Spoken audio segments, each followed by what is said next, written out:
Hey guys, Peter here to tell you about the debut record from Better Lovers, Highly Irresponsible, on October 25th on Sharptone Records. The album has 10 tracks, 38 minutes in length, and they are an American metal band. When it comes to the design of this album, don't expect a record that it's easy to navigate, easy to process, easy to find your way through, because it's not. This album is very chaotic. It's chaotic in the sound, and then that sound transports itself to the overall design and the perspective that the record gives. It's a record that definitely offers a beginning and end, but the middle is volatile, and the middle is where you kind of have to find your way through it the best way possible. And I think the best way possible is holding on to each song, what they offer, what they give, and concentrating more on that and not necessarily trying to find points of connection or how you can find where this album what is the big picture that this album is trying to provide you. If you start to look beyond the trees, you're not going to appreciate the forest itself. So you have to be in the moment, understand that the chaos, while feeling volatile and unruly, there is almost a reason behind it. It's not as chaotic as perhaps it seems at first glance. And when you have an album like this, being 38 minutes in length actually is a huge help. Because if you overextend the record, if you overextend this experience, it's going to become a lot harder for the listener to come back to the album. The listener might go back to individual songs, but to go back to the album, it might be a little bit too much of a burden. Keeping the album short keeps the experience short. Keeping the experience short makes things a lot more fun. Think about a roller coaster ride. The crazier the roller coaster, the shorter the ride, the more you want to go back to it again. The longer the ride and the crazier it is, the more burdened by it you become. This album is exactly that kind of experience. As far as the sound goes, I obviously said that the album is chaotic, and that comes from how dynamic, how volatile the sound on this album is. That doesn't mean the chaos brings a sense of not being well put together, that the sound is not crisp, or that the sound that it doesn't have a sense of significance to it. The album is extremely well produced. Will Putney is behind it, and you can be assured that anything that he touches, he's got the Midas touch, is going to have a great output to it. So from a production standpoint alone, the album is flawless. Now, the chaos that exists is because the record doesn't follow paradigms, it doesn't follow structures, it doesn't follow what you would expect from a record like this. It has a lot of different sound influences, it has a lot of different genres bleeding in, not just on a song-by-song basis, but bleeding in into songs themselves, that allows you to feel that sometimes you're taking 2 steps back before you take a step forward, and then you end up not taking a step forward, you end up just taking a step sideways. The record sound-wise gives you a lot of these nuances, and it's always keeping you on your toes. You're constantly being tested. You're constantly being pushed. That sense of chaos that exists on this record is not just of how you move through the album or how you digest the sound of the album. It's also helping you define what the aggression, what the intensity, what the mood of the songs are. And that's an important aspect that I think it might go unnoticed to some because of how volatile the overall record is sound-wise and how much it pushes and pulls you in 1,000 different directions. Now, once you take a few steps back and you try to define what's creating this chaos, you're going to be able to see the individual elements. You're going to be able to see the guitars, the drums, the bass, the vocals, all of them contributing to this somewhat controlled chaos that the album has. And when you look at the guitars, I think that's the first element of where everything kind of feeds off of. Because the guitar sound on this album is extremely lively. It's filled with energy and infuses energy to the sound. And when you have a guitar sound that infuses energy to the sound itself, what you start to create is an album that doesn't feel restricted, that there's no restrictions on where the sound can go. It's about the imagination of the artist, living the moment, and what feels right in that moment for that song to go to the next level. And this record, sound-wise, but specifically guitar sound-wise, is a lot of that. It almost feels improvised at times. And there's a chaos in that of not being overly controlled. So the album gives you this sensation at times of improvisation, going with the flow, going with the moment, feeling the moment, grabbing the moment. There's a lot of that in the guitar sound, and I think the chaos within the overall sound of this record really starts there. And then it propagates into the other elements. The bass on this record, for example, sounds phenomenal. It has great impact and is not chaotic at all.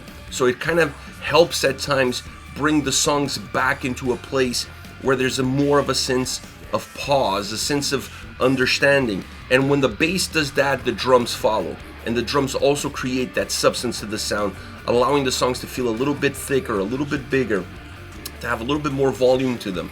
And then at times when the guitars stop wandering around and come back to the initial point of birth, if you will, you start to see also some clarity in the guitar sound, following a little bit more of a traditional formula, following more of a traditional sound, of a traditional approach. Obviously, those moments are sporadic throughout the record, but as much as the overall length of the album helps the listener digest the record, those moments within the sound of the record also help the listener digest the individual songs. Now, once you get into the vocals, the vocal performance by Greg is exactly what you would expect from him. He brings also a sense of chaos to his vocal delivery. It feels within the moment as well. So the experience that you're getting on the guitar side, from the impact that those guitars give to the sound, you're getting exactly the same style of performance out of the vocals, going with the feel of the song, the moment of the song, the vibe of the song, and then pushing that vocal delivery where it needs to go. And that gives great quality, and it finds a perfect balance to a very unbalanced record all around. A record that for a debut album, the only question that it leaves is, what's next?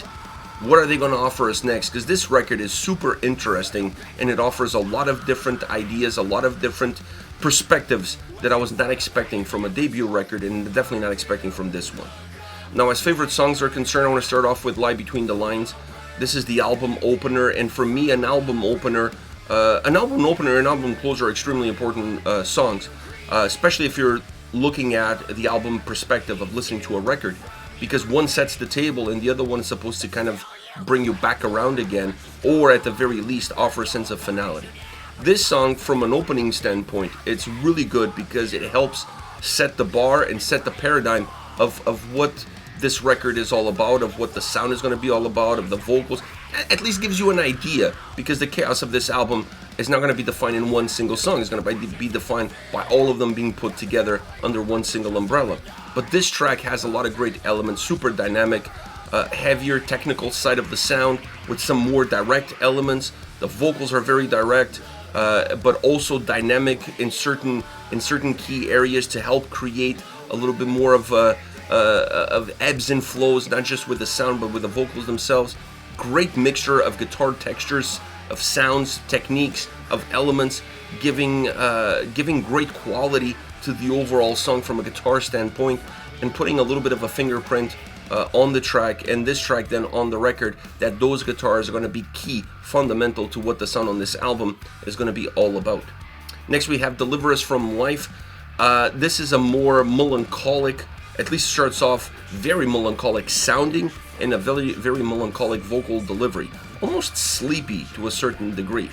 Then the track moves into this more grittier, sludgier sound experience, and the vocals pop out of that sleepiness into a little bit more of a forward position, but allowing that more gritty guitar sound to kind of drag itself behind. So you're going from being in a sleepy perspective of sound and vocal performance to waking up from that slumber, and then what you get afterwards is that dragging through of that movement. You're still not fully awake, but you're also not sleeping anymore. This song has a lot of that, and the sludgier sound of the song helps create that sense of dragging through.